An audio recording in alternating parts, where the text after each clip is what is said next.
Bom dia a todos os presentes. Eu vou pedir escusas para falar da mesa também, porque eu trouxe vários papéis aqui. Eu gostaria só inicialmente de cumprimentar rapidamente o presidente do Senado, o senador Renan Calheiros, cumprimentar o ministro Gilmar Mendes, cumprimentar também o senador Roberto Requião, aqui presente, e o ilustre colega juiz federal Silvio Rocha.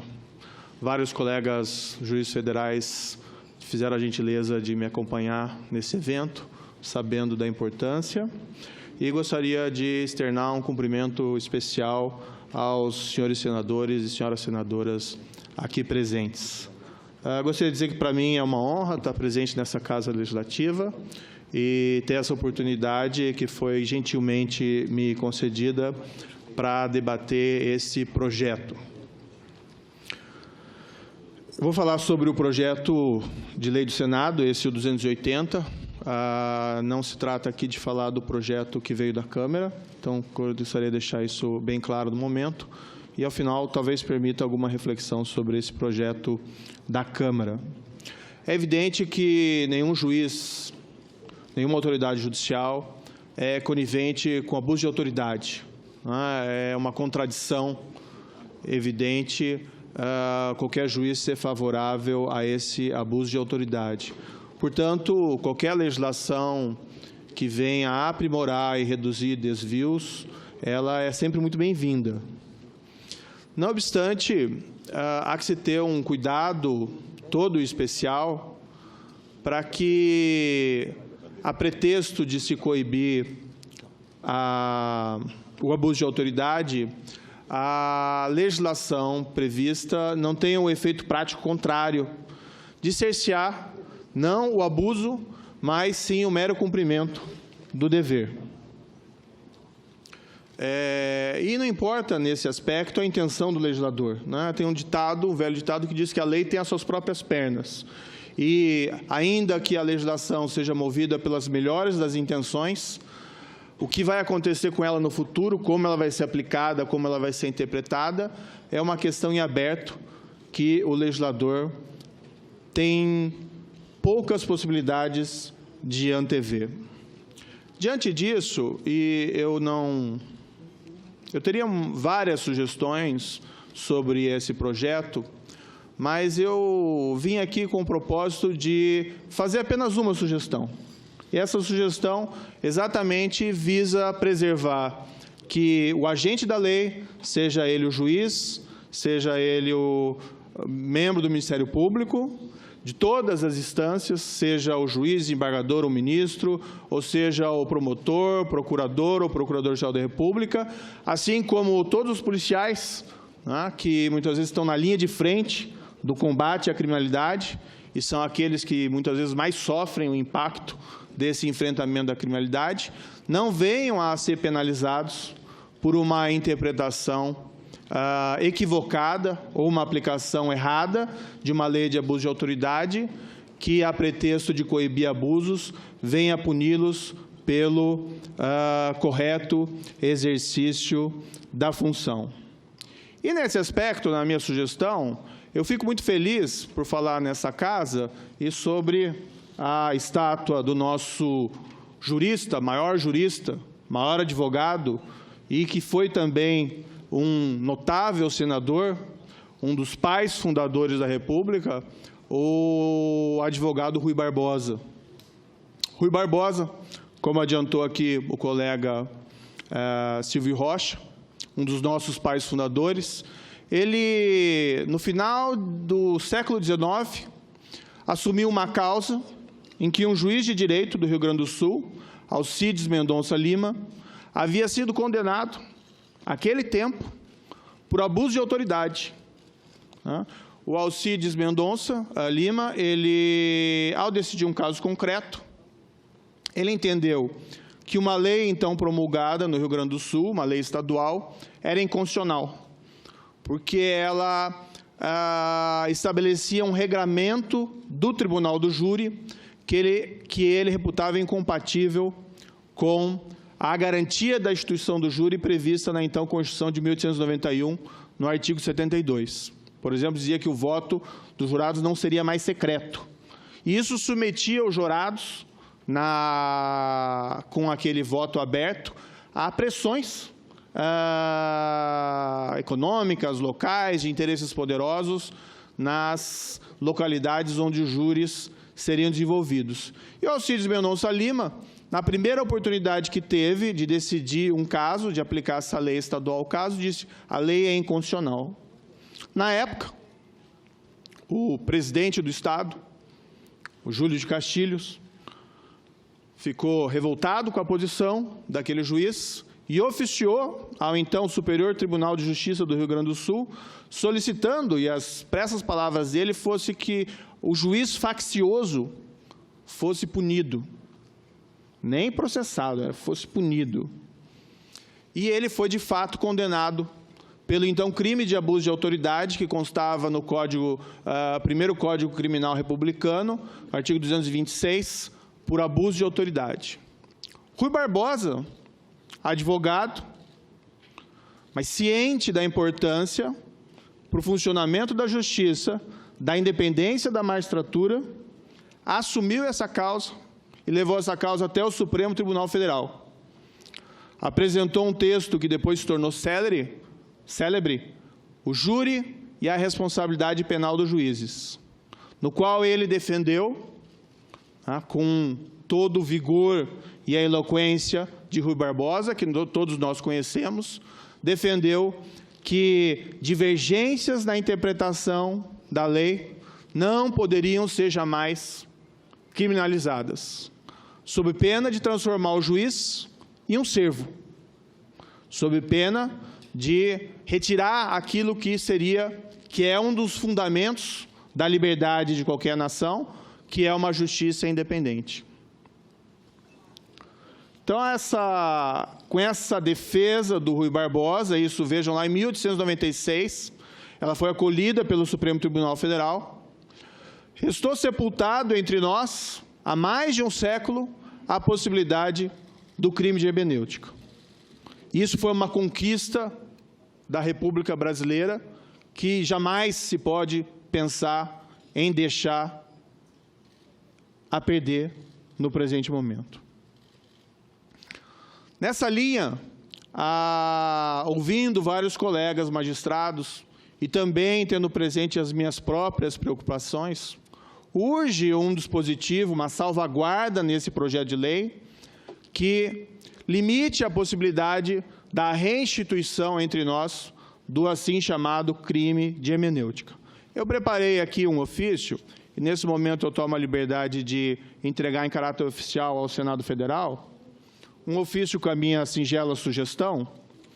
Eu peço escusas que não trouxe cópias para todos os presentes da mesa, mas gostaria de passar aqui para o ministro Gilmar Mendes e também para o senador Requião, em que eu veiculo essa sugestão, que seria a simples adição de uma norma de salvaguarda nesse projeto, com o seguinte texto bastante singelo: não configura crime previsto nessa lei a divergência na interpretação da lei penal ou processual penal, ou na avaliação de fatos e provas. Com essa salvaguarda, eu diria que grande parte dos receios de uma aplicação equivocada desse projeto de lei provavelmente possam ser evitados. Mas eu reputo, e por isso eu quis trazer uma única sugestão, reputo essa adição fundamental, inclusive para afastar eventuais receios de que isso, de alguma forma, venha a ser utilizado para criminalizar a jurisdição ou a atuação independente do Ministério Público, ou o dever da polícia de apuração das infrações penais, independentemente dos interesses que sejam afetados.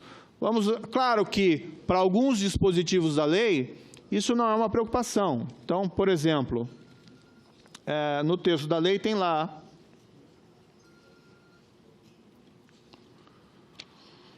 artigo 19, constranger preso com o intuito de obter vantagem ou favorecimento sexual. Não há nenhuma dúvida quanto a esse tipo penal, que se alguém cometer qualquer conduta dessa espécie, comete abuso de autoridade. Mas existem outros tipos que não são assim tão óbvios e que podem sugerir essas dificuldades. Para colocar um exemplo que não diz respeito ainda à magistratura, mas um exemplo muito simples e que afeta, inclusive, aqueles que estão lá na linha de frente do combate à criminalidade. O artigo 15. Submeter o preso ao uso de algemas ou a de qualquer outro objeto que lhe restrinja ou impeça a locomoção, quando não houver resistência à prisão, ameaça de fuga ou risco à integridade física do próprio preso ou de terceiro. Ninguém discorda dessa norma. Ninguém discorda que as algemas devem ser utilizadas apenas em casos necessários. Mas a grande indagação é, a quem cabe fazer essa avaliação? Ao juiz, sentado na sua poltrona confortável no seu gabinete?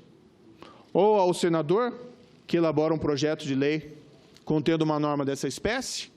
Ou ao policial, que vai realizar aquela prisão e aquela locomoção, e tem, muitas vezes, sem qualquer espécie de informação mais concreta a respeito do comportamento do preso, decidir naquele momento se utiliza ou não utiliza algemas em relação àquele preso.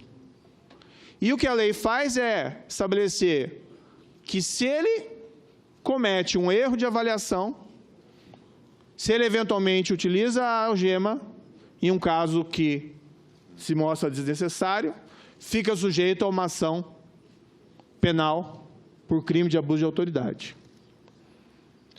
Então é importante, se for manter uma norma dessa, que diz aí claramente que a algema só deve ser utilizada em casos necessários, mas que haja uma salvaguarda ao policial para que ele não seja penalizado se eventualmente ele cometeu um erro de interpretação ou de avaliação dos fatos, quanto à necessidade ou não da utilização dessas algemas.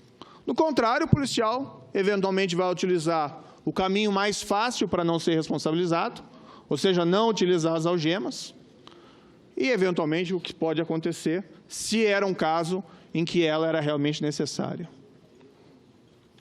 Da mesma forma, um dispositivo do artigo 30. Dar início ou proceder à persecução penal, civil ou administrativa, sem justa causa fundamentada. Qualquer ação penal, seja ação penal privada ou seja uma denúncia, tem que ter justa causa, que é mais ou menos entendido como um substrato probatório, que não precisa ser cabal naquele momento, mas precisa ter um substrato probatório para formular uma acusação contra qualquer pessoa. Não há nenhuma disputa quanto a isso. Mas o que a lei estabelece?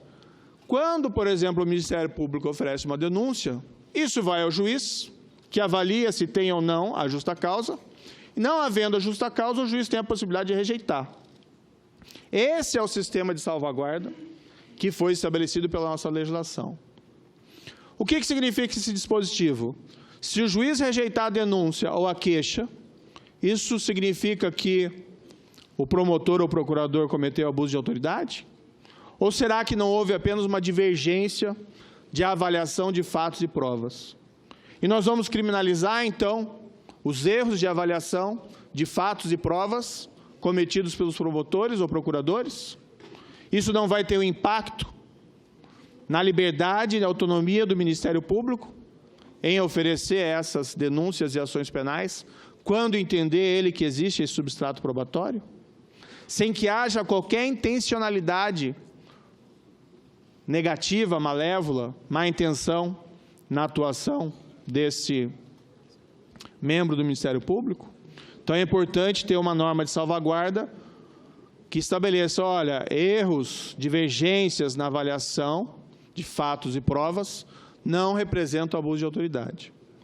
E aqui indo para a parte do judiciário, da prisão. Ordenar ou executar captura, detenção ou prisão fora das hipóteses legais ou sem o cumprimento e observância de suas formalidades. Redação do artigo 9. Pois bem, os fundamentos da decretação das prisões cautelares são objeto de inúmeras controvérsias no âmbito dos tribunais. Não raramente, nas próprias sessões do Supremo Tribunal Federal, ministros divergem na concessão ou denegação de habeas corpus, havendo não raramente julgamentos que não são por unanimidade, minorias e maiorias. O que significa esse dispositivo? Se o juiz de primeira instância, se o juiz de segunda instância, se o juiz dos tribunais superiores decretar uma prisão cautelar e essa prisão cautelar vir a ser reformada, ainda que seja na última instância, ainda que seja por voto de maioria e minoria, vai ficar ele sujeito à persecução penal por abuso de autoridade? Ou seja, nós estamos ignorando a herança de um dos nossos pais fundadores, o Rui Barbosa? Vamos tolher a independência da magistratura? Então, é importante que haja uma salvaguarda que deixe claro que divergências na interpretação da lei, divergências na avaliação de fatos e provas, não representam abuso de autoridade. Foi mencionado aqui pelo colega me antecedeu o caso da condução coercitiva. Alguns juízes utilizam o instrumento, outros entendem que ele não é cabível. Há uma divergência de interpretação. Ilustrativamente, não muito tempo atrás, esse ano, em abril de 2016, o Tribunal Regional Federal da 4ª Região, num processo, um número um tanto quanto longo, mas um processo 501-5109-58, entendeu que a condução coercitiva era uma medida que encontrava abrigo legal, inclusive antes de, mesmo sem houver uma intimação prévia. Cometeram esses magistrados, 6 magistrados de seção do Tribunal de Apelação Federal de Porto Alegre, um tribunal renomado, conhecido, cometeram eles abuso de autoridade, ou se trata aqui de uma mera divergência de interpretação a respeito do significado da nossa lei? Então, e essa é a sugestão que eu apresento, reputo fundamental que, caso seja a decisão, e é a decisão soberana dessa Casa Legislativa, do Parlamento, caso haja essa realmente intenção de atualizar a lei de abuso de autoridade, que essa lei seja muito bem refletida. Há inúmeras sugestões, eu vi sugestões do Ministério Público, eu vi sugestões da Associação de Juízes, tive conhecimento, inclusive, de um substitutivo apresentado. Eu acho que isso tudo tem que ser objeto de uma ampla deliberação, para que não sejam tomadas aí decisões precipitadas a respeito de um tema tão delicado, que trata indiretamente da independência da magistratura, autonomia do Ministério Público e do dever do agente policial de cumprimento da lei. Mas, em qualquer aspecto, é essencial que uma norma de salvaguarda, como essa aqui sugeri, invocando aqui, com toda a humildade, o espírito, o trabalho e o exemplo do maior jurista brasileiro, pai fundador da República, também senador Rui Barbosa, nos ensinou isso ainda no século XIX. Ou seja, não configura crime previsto nessa lei a divergência na interpretação da lei penal ou processual penal ou na avaliação de fatos e provas. Também tem alguma preocupação, e aqui faço ela com uma preocupação externa, essa preocupação com todo respeito, que talvez não seja o melhor momento para a deliberação a respeito de uma nova lei de abuso de autoridade, considerando o contexto, que existe uma investigação importante, não só a chamada Operação Lava Jato, mas várias outras investigações importantes, e talvez, independentemente das intenções dos ilustres senadores e senadoras, uma nova lei de abuso de autoridade poderia ser interpretada no presente momento como tendo o efeito prático de tolher investigações e persecuções penais. Faço essa sugestão, presidente, com extrema humildade, Não me cabe aqui censurar o que deve o Senado ou não deve o Senado deliberar, mas eu acredito que talvez não seja o melhor momento e o Senado Federal pode passar uma mensagem errada à sociedade brasileira. O que se assiste é a sociedade brasileira ansiosa diante de casos graves de corrupção que vêm sendo revelados, não só nessa Operação Lava Jato, mas pelo trabalho de investigação de policiais, de membros do Ministério Público e com a atuação de magistrados espalhados em todo o país. O que a sociedade anseia no presente momento é um enfrentamento mais efetivo, claro que com o resguardo dos direitos fundamentais e do devido processo legal, mas desse tipo de criminalidade. E a aprovação de um projeto nesse presente momento poderia dar uma mensagem errada à sociedade. Essas são as considerações a fazer a respeito do projeto de lei do Senado. E aqui me permito, porque chegou ao Senado esse recente projeto da Câmara, que tem algumas disposições similares, uma breve reflexão, e caminho realmente ao final. Não quero também censurar a Câmara de maneira nenhuma, mas esse tipo de provisão, como foi colocado no chamado projeto das 10 medidas, que acabaram se tornando medidas em número muito menor, mas, enfim, essa provisão no projeto da Câmara de crime de responsabilidade para juízes e promotores teria que ser objeto de um debate, uma reflexão maior por parte do Parlamento, seja da Câmara ou seja do Senado. Essas emendas, e aqui não quero ser ofensivo, mas de certa maneira retrata um pouco o que aconteceu, emendas da meia-noite, que não permitem uma avaliação por parte da sociedade, que não permitem um debate mais aprofundado por parte do Parlamento, não são apropriadas, tratando de temas assim tão sensíveis. E aqui fica até em comparação o elogio ao Senado. Esse projeto está sendo debatido com abertura, com transparência, e eu acho que isso tem que ser a postura dessa Casa, principalmente envolvendo esses temas tão sensíveis. Então, a minha sugestão é que esse projeto que foi aprovado na Câmara, responsabilidade dos juízes e promotores, eu tenho severas críticas, eu acho que tem coisas ali que não tem nem cabimento falar em crime de responsabilidade, como juiz que acumula mais um cargo de magistério. Isso é algo que é proibido pela lei e merece, sim, censura. Mas crime, crime. É crime o juiz acumular outro cargo de professor ou o juiz externar opinião. Estamos, então, criminalizando a opinião. Eu concordo que o juiz não deve opinar sobre casos pendentes, ainda que perante outros foros, mas criar um crime, me parece que é um tanto quanto exagero.